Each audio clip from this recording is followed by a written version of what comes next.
ನಿವೃತ್ತರ ಈ ಒಂದು ದುಸ್ಥಿತಿಗೆ ಯಾರು ಕಾರಣ ಅಂತಕ್ಕಂಥದ್ದು ಎಲ್ರಿಗೂ ಗೊತ್ತಿದೆ. ಇದಕ್ಕೆ ಬೇರೆ ಯಾರು ಕಾರಣ ಅಲ್ಲ, ಪಿ ಎಫ್ ಅಧಿಕಾರಿಗಳು ನಡೆಸಿರ್ತಕ್ಕಂಥ ದ್ರೋಹ, ಅವರ ಒಂದು ಕರ್ತವ್ಯ ಲೋಪ, ಇವೆಲ್ಲವೂ ಕೂಡ ದಿನ ಬೆಳಗಾದ್ರೆ ನ್ಯಾಯಾಲಯಗಳು ನೀಡ್ತಕ್ಕಂಥ ತೀರ್ಪಿನಿಂದ ಜಗಜ್ಜಾರಾಯ ಆಗಿದೆ.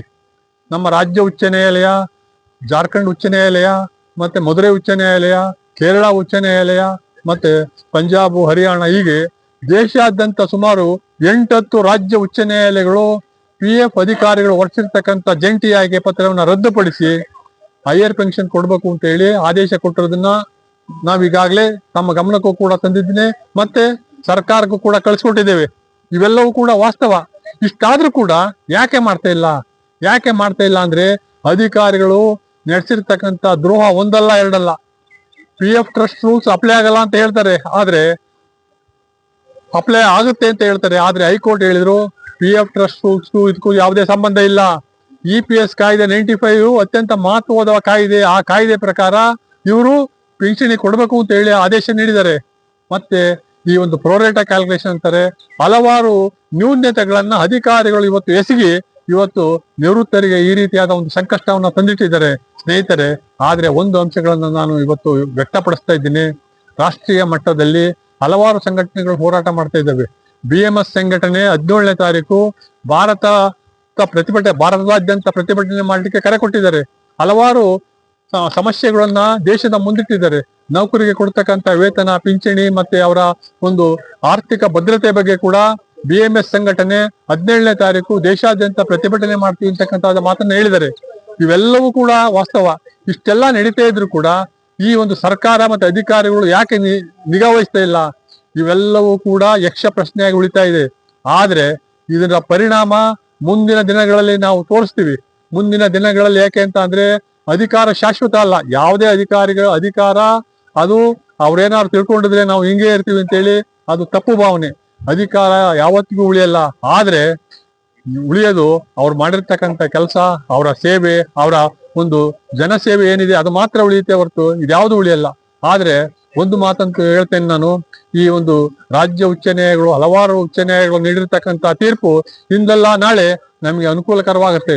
ಜೊತೆಗೆ ರಾಷ್ಟ್ರೀಯ ಮಟ್ಟದಲ್ಲಿ NCPA, national confederation of pensioners association, ಅವರು ಎಲ್ಲ ಮಾಹಿತಿಯನ್ನ ಸಂಗ್ರಹಿಸಿದ್ದಾರೆ. ಹೈಕೋರ್ಟ್, ರಾಜ್ಯ ಉಚ್ಚ ನ್ಯಾಯಾಲಯ ನೀಡಿರ್ತಕ್ಕಂಥ ಈ ಹಲವಾರು ತೀರ್ಪುಗಳ ಬಗ್ಗೆ ಚರ್ಚೆ ಮಾಡಿ ನಿವೃತ್ತ ನ್ಯಾಯಾಧೀಶರು, ಸುಪ್ರೀಂ ಕೋರ್ಟ್ ನಿವೃತ್ತ ನ್ಯಾಯಾಧೀಶರ ಗಮನಕ್ಕೂ ತಂದಿದ್ದಾರೆ. ಇದ್ರ ಬಗ್ಗೆ ಮಾನ್ಯ ಸರ್ವೋಚ್ಚ ನ್ಯಾಯಾಲಯದಲ್ಲಿ ಪ್ರಕರಣ ದಾಖಲು ಮಾಡಲಿಕ್ಕೆ ಎಲ್ಲಾ ಸಮರ್ಪಕ ವ್ಯವಸ್ಥೆಯನ್ನ ಮಾಡ್ತಾ ಇದ್ದಾರೆ. ಅಧಿಕಾರಿಗಳ ಬಣ್ಣ ಬಯಲಾಗುತ್ತೆ. ಕೇಂದ್ರ ಸರ್ಕಾರದ ಒಂದು ಏನು ನೀತಿ ಇದೆ ಅದನ್ನು ಕೂಡ ಆಚೆ ತರ್ತಾರೆ. ಇವೆಲ್ಲವೂ ಕೂಡ ಇಷ್ಟರಲ್ಲೇ ಗೊತ್ತಾಗುತ್ತೆ. ಸಮಯ ಹತ್ರಕ್ಕೆ ಬರ್ತಾ ಇದೆ. ಎಲ್ಲವೂ ಕೂಡ ಎಷ್ಟು ದಿವಸ ಅಂತ ಅವ್ರು ಮಾಡ್ಲಿಕ್ಕೆ ಸಾಧ್ಯ? ಇದನ್ನ ಖಂಡಿತ ಅವ್ರು ಮಾಡಕ್ ಸಾಧ್ಯ ಇಲ್ಲ. ಜೊತೆಗೆ ಇನ್ನೊಂದು ಅತ್ಯಂತ ಮಹತ್ವವಾದ ಸಂಗತಿ ಏನು ಅಂತ ಅಂದ್ರೆ, KSRTC MD ಅವರು ಟ್ರಸ್ಟ್ ಅಧ್ಯಕ್ಷರು ಸಹ ಆಗಿದ್ದಾರೆ. ಅವರು ಸರ್ವೋಚ್ಚ ನ್ಯಾಯಾಲಯದಲ್ಲಿ SLP ದಾಖಲು ಮಾಡಿದ್ದಾರೆ. ಸಂಸ್ಥೆಯ ಪರವಾಗಿ ಟ್ರಸ್ಟ್ ರೂಲ್ಸ್ ಪ್ರಕಾರ ನಾವು ನಡ್ಕೊಂಡಿದ್ದೇವೆ. ಟ್ರಸ್ಟ್ ರೂಲ್ಸ್ ನಾವು ಯಾವುದನ್ನು ಉಲ್ಲಂಘನೆ ಮಾಡಿಲ್ಲ. ನೀವೇನು ಇನ್ಸ್ಟ್ರಕ್ಷನ್ ಕೊಟ್ಟಿದ್ರಿ ಅದ್ರ ಪ್ರಕಾರ ನಾವು ಮಾಡಿದ್ದೇವೆ. ಹೈಯರ್ ಪೆನ್ಷನ್ ಹಾಲಿ ನೌಕರರು ಮತ್ತು ನಿವೃತ್ತ ನೌಕರರಿಗೆ ಕೊಡಿ. ನಾವು ಅದಕ್ಕೆ ಸಂಬಂಧಪಟ್ಟ ವ್ಯವಸ್ಥೆಯನ್ನ ನಾವು ಮಾಡಿಕೊಡ್ತೇವೆ. ಹಣಕಾಸಿನ ವ್ಯವಸ್ಥೆಯನ್ನು ಕೂಡ ನಾವು ಮಾಡಕ್ ತಯಾರಿದ್ದೀವಿ ಅಂತ ಹೇಳಿ ಸರ್ವೋಚ್ಚ ನ್ಯಾಯಾಲಯದಲ್ಲಿ KSRTC MD ಅವರು SLP ದಾಖಲು ಮಾಡಿದ್ದಾರೆ. ಇವೆಲ್ಲವೂ ಕೂಡ ವಾಸ್ತವಾಂಶ. ಶ್ರೀ ಪ್ರವೀಣ್ ಕೊಹ್ಲಿ ಅವರು ಈ ಎಲ್ಲಾ ಅಂಶಗಳನ್ನು ತಮ್ಮ ವೆಬ್ಸೈಟ್ ನಲ್ಲಿ ಹಾಕಿದ್ದಾರೆ. ದೇಶದಲ್ಲಿ ಏನೇನ್ ನಡೀತಾ ಇದೆ, ಅಧಿಕಾರಿಗಳ ವರ್ತನೆ ಬಗ್ಗೆ ಪ್ರವೀಣ್ ಕೊಹ್ಲಿ ಅವರು ಅಂಶಗಳನ್ನ ಒಂದೊಂದು ಇಂಚುಗಳನ್ನು ಕೂಡ ತೆಗೆದಿಟ್ಟು ಇವತ್ತು ದೇಶಕ್ಕೆ ತಿಳಿಸ್ತಾ ಇದ್ದಾರೆ. ಸ್ನೇಹಿತರೆ, ನಾನು ಏನ್ ಹೇಳ್ತಾ ಇದ್ದೀನಿ ಅಂತಾದ್ರೆ, ನಮ್ಮ ಈ ಒಂದು ಸಂಘಟನೆ ಏನಿದೆ, ಈ ಸಂಘಟನೆಯನ್ನ ಉಳಿಸ್ಕೊಂಡು ಹೋಗ್ಬೇಕು. ಯಾವುದೇ ಕಾರಣದಲ್ಲೂ ನಮ್ಮ ಸಂಘಟನೆಯನ್ನ ಬಲಹೀನ ಆಗ್ಲಿಕ್ಕೆ ಬಿಡಬಾರ್ದು. ತಾವೆಲ್ಲರೂ ಅಧಿಕ ಸಂಖ್ಯೆಯಲ್ಲಿ ಬರಬೇಕು. ಅಧಿಕ ಸಂಖ್ಯೆಯಲ್ಲಿ ಬಂದಾಗ ನಮ್ಮ ಶಕ್ತಿ ಪ್ರದರ್ಶನ ಮಾಡ್ಲಿಕ್ಕೆ ಸಾಧ್ಯ ಆಗುತ್ತೆ.